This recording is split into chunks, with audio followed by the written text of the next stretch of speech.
লালমনিরহাটের পাটগ্রাম সীমান্তে ভারতীয় সীমান্তরক্ষী বাহিনী বিএসএফ মানসিক ভারসাম্যহীন এক ব্যক্তিকে বাংলাদেশে পুশিনের চেষ্টা করেছে। এ সময় ক্ষুব্ধ এলাকাবাসী লাঠি সোঁটা নিয়ে বিএসএফ সদস্যদের ধাওয়া করে সীমান্তে উত্তেজনাকর পরিস্থিতির সৃষ্টি হয়। পরে বিজিবি সদস্যরা স্থানীয়দের নিবৃত্ত করে পরিস্থিতি নিয়ন্ত্রণে আনে।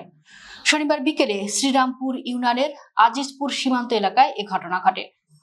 বিজিবি ও স্থানীয় সূত্র জানায়, সীমান্তের ৮৫৫ নম্বর প্রধান পিলারের ৫ নম্বর উপপিলার সংলগ্ন এলাকায় ভারতের ১৫৬ বিএসএফ ব্যাটালিয়নের দাউয়াকামারি ক্যাম্পের টহল দল কাঁটাতারের গেট খুলে প্রায় ৩৫ বছর বয়সী এক ব্যক্তিকে বাংলাদেশে প্রবেশ করিয়ে দেয়। বিষয়টি দেখতে পেয়ে স্থানীয়রা বিজিবিকে খবর দেয়।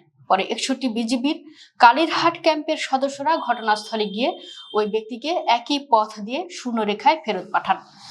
ব্যক্তিটির কথাবার্তা ও আচরণ অসংলগ্ন হওয়ায় তাকে মানসিক ভারসাম্যহীন বলে ধারণা করা হচ্ছে।